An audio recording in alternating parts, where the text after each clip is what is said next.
Hi, this is Fix My Fibro, and my name's Bernadette. I want to talk today about the link or the relationship of fibromyalgia with chronic fatigue syndrome. So, back 20, 30 years ago, it was loosely defined that they were a spectrum disorder, that chronic fatigue syndrome's at one end of the spectrum, and it was loosely defined that fibromyalgia was chronic fatigue syndrome plus chronic pain. Well, a little bit's changed in the last 25 years of research. COVID has actually helped because COVID has identified, or long COVID, the condition where people end up with about 200 symptoms that are chronic fatigue, can't work at old levels, have severe pain, has actually been identified to be very similar to chronic fatigue syndrome.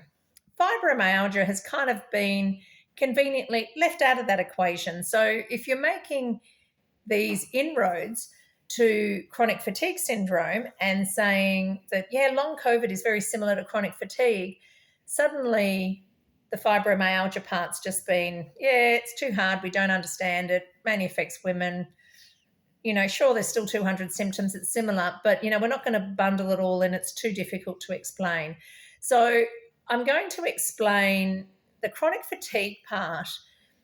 When chronic fatigue syndrome occurs, it's pretty much very similar. Like anyone with fibromyalgia has chronic fatigue syndrome. So if you are saying, I've been diagnosed with fibromyalgia and I've been diagnosed with chronic fatigue syndrome, yes, that's completely correct.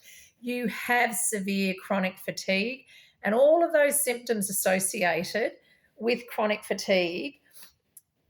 With your fibromyalgia, you just have the chronic pain on top of it as well. And there's reasons for that extra chronic pain.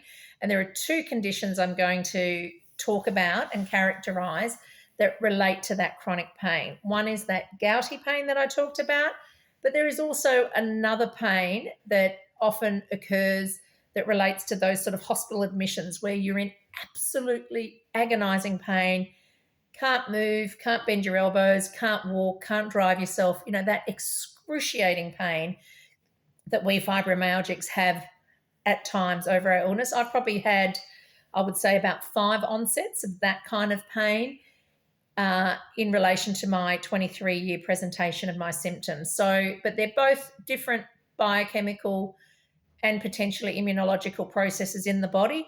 I'm going to talk about those in another video in more detail.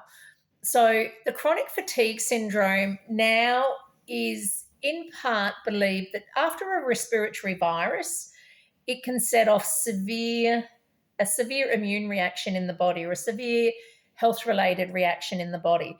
So chronic fatigue will often last several years. Some people who get chronic fatigue will overcome it after 3-5 years and then never have it again in their life. So whatever respiratory virus or illness that they got, there's a whole host of different respiratory viruses that can set off this kind of illness. But it's a transient thing. And chronic fatigue does occur in a ratio that there's 3 women to 1 male. So if you remember, the fibromyalgia ratio was 9 women to 1 male will develop fibromyalgia. But in chronic fatigue, it's about 3/4 a female, 1/4 a male. So it's not as defined as by sex, and it often isn't a lifelong condition. It can be, and with a lot of severe instances of chronic fatigue syndrome, which is now known as myalgic encephalomyelitis, so ME for short. That's the correct medical term. So ME, or myalgic encephalomyelitis, can last a lifetime and be hugely debilitating. I've seen a lot of documented cases where, people can be completely bedridden, need wheelchairs.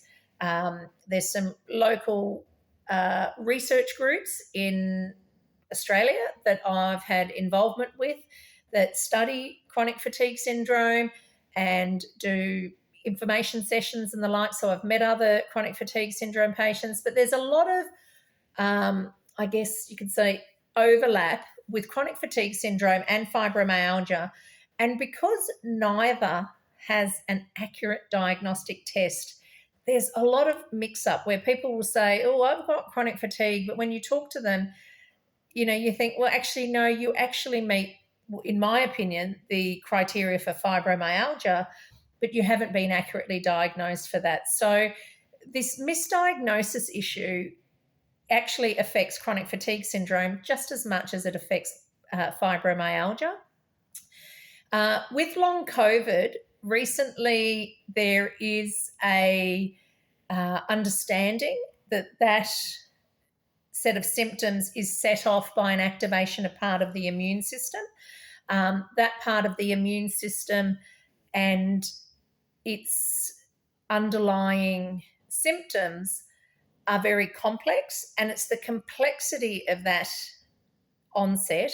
So they're known as mast cell disorders, MAST cell disorders, MCD, mast cell disorders.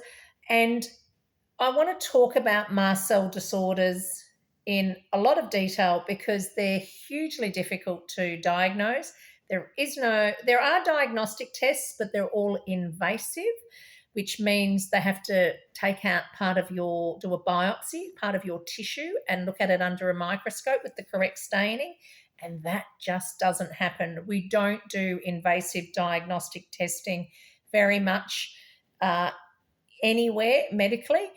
And that is a huge issue. And I think because of the incidence now of long COVID, along with chronic fatigue, this is one of the diagnostic issues and quandaries that we have now with anyone that may be presenting with a mast cell disorder.